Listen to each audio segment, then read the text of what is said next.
Hello friends, ನಾಳೆ ಹೆಸರು ಬೇಳೆಯ ದೋಸೆ ಮಾಡಲಿಕ್ಕೆ ರೆಡಿ ಮಾಡ್ತಾ ಇದ್ದೇನೆ. ಈಗ ಹೆಸರು ಬೇಳೆ ಮುಕ್ಕಾಲು ಪಾವಿನಷ್ಟು, ಅಂದರೆ ಈ ಪಾತ್ರೆಯಲ್ಲಿ ಅರ್ಧ ತಗೊಂಡಿದ್ದೇನೆ. ಪ್ಲಸ್ ಅಷ್ಟೇ ಅಳತೆದ್ದು ದೋಸೆದ್ದು ಕುಚ್ಚಲಕ್ಕಿ ತಗೊಂಡಿದ್ದೇನೆ, ವೈಟ್ ರೈಸ್, ದೋಸೆಗೆ ಹಾಕುವಂಥ ವೈಟ್ ರೈಸ್, ಬೆಳ್ತಿಗೆಲ್ಲ ಕುಚ್ಚಲಕ್ಕಿ ತಗೊಂಡಿದ್ದೇನೆ. ಸೊ ಇದನ್ನು ಈಗ ನೆನೆ ಹಾಕಬೇಕು ನೀರಲ್ಲಿ. ಈಗ ಇವತ್ತು ರಾತ್ರಿ ನೆನೆ ಹಾಕಿದರೆ ಓವರ್ ನೈಟ್ ಇಡಬೇಕು, ನಾಳೆ ಬೆಳಿಗ್ಗೆ ಸರಿ ಸರಿ 2 ಸಲ ತೊಳೆದು ಮತ್ತು ಮುಚ್ಚಿಡಬೇಕು. ಅದು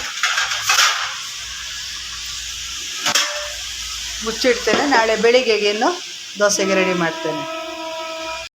ನೋಡಿ, ನಿನ್ನೆ ರಾತ್ರಿ ನೆನೆಸಿಟ್ಟ ಹೆಸರು ಮತ್ತು ಅಕ್ಕಿಯನ್ನು ಚೆನ್ನಾಗಿ 3 ಸಲ ನೀರು ತೆಗೆದು ತೊಳೆದಿಟ್ಟು ತಂದಿದ್ದೇನೆ. ಮತ್ತು ಈಗ ಇಷ್ಟು ತೆಂಗಿನ ತುರಿ ಎಷ್ಟು ಹಾಕಿದರೂ ಒಳ್ಳೆಯದು, ಯಾಕೆಂದರೆ ಸ್ಮೂತ್ ಬರ್ತದೆ. ಮತ್ತು ಮೆಣಸು, ಊರ ಮೆಣಸು ಮತ್ತು ಘಾಟಿ ಮೆಣಸು, ಮತ್ತು ಹುಳಿ, ಹಿಂಗು ಮತ್ತು ಉಪ್ಪು ತೆಗೆದಿದ್ದೇನೆ. ನೋಡಿ, ಇಷ್ಟು ಉಪ್ಪು. ಫಸ್ಟಿಗೆ ಈ ತೆಂಗಿನ ತುರಿ, ಹುಳಿ, ಹಿಂಗು ಮತ್ತು ಮೆಣಸು ಇದನ್ನು ಫಸ್ಟ್ ಕಡಿಬೇಕು. ಇದು ಸರಿ ಸಣ್ಣ ನೈಸ್ ಆದ ನಂತರ ಮತ್ತೆ ಉಪ್ಪು ಮತ್ತು ಇದನ್ನು ಹಾಕಿ ಕಡಿದು ತರಬೇಕು. ನೋಡಿ, ಈಗ ಇಷ್ಟು ಗ್ರೈಂಡ್ ಆಯಿತು ಮೆಣಸು. ಈಗ ನಾನು ಹೆಸರು ಮತ್ತು ಅಕ್ಕಿಯನ್ನು ಕೂಡ ಈಗ ಹಾಕಿ ಈಗ ಕಡಿಬೇಕು. ಈಗ ಕೂಡ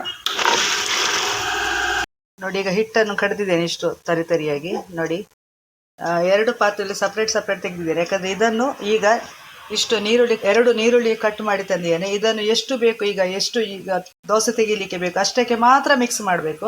ಇದು ಹಿಟ್ಟನ್ನು ಹಾಗೆ ಫ್ರಿಜ್ಜಲ್ಲಿ ಇಟ್ಟರೆ ಆಯಿತು. ನಿಮಗೆ 2-3 ದಿವಸ ಬೇಕು ಅಂತಂದರೆ ಫ್ರೀಝರಲ್ಲಿ ಇಡಿ, 1 ದಿವಸಕ್ಕಾದರೆ ಕೆಳಗೆ ಇಟ್ಬೋದು ಫ್ರಿಜ್ಜಲ್ಲಿ.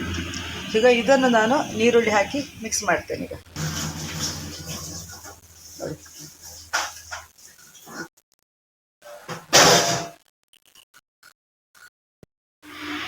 ನೋಡಿ, ಈಗ ಕಾವಲಿ ಬಿಸಿಯಾಗಿದೆ. ಸರಿ, ಇದಕ್ಕೆ ಎಣ್ಣೆ ಹಾಕಬೇಕು. ಈ ಥರ ನೀರುಳ್ಳಿ ಮಿಕ್ಸ್ ಮಾಡಿದ ಹಿಟ್ಟು ನೋಡಿ, ಇದನ್ನು ಕೈಯಲ್ಲಿ ಹೀಗೆ ಹಾಕಬೇಕು. ಕೈ ಸ್ವಲ್ಪ ಚಂಡಿ ಮಾಡಿಕೊಳ್ಬೇಕು, ಇಲ್ಲದ ಕೈಗೆ ಅಂಟ್ತದೆ.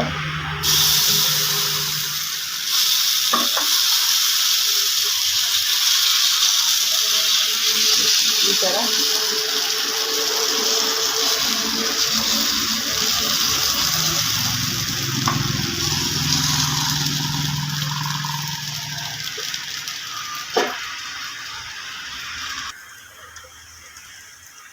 ನೋಡಿ. ಈಗ ದೋಸೆ ಒಂದು ಸೈಡ್ ಫುಲ್ ಫ್ರೈ ಆಯಿತು.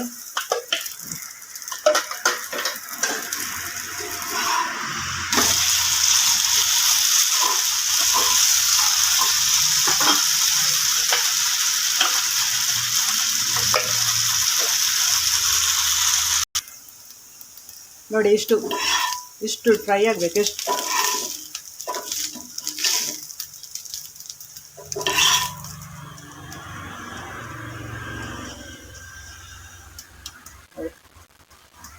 ದೋಸೆ ರೆಡಿ ಆಯಿತು. ಇದು ಗಂಜಿ ಒಟ್ಟಿಗೆಲ್ಲ, ಅನ್ನದೊಟ್ಟಿಗೆಲ್ಲ ಭಾರಿ ಒಳ್ಳೆಯದಾಗ್ತದೆ ಊಟಕ್ಕೆ. ಬಿಸಿ ಬಿಸಿ ಅನ್ನದೊಟ್ಟಿಗೆ ಸ್ವಲ್ಪ ತೆಂಗಿನ ಎಣ್ಣೆ ಹಾಕಿದರೆ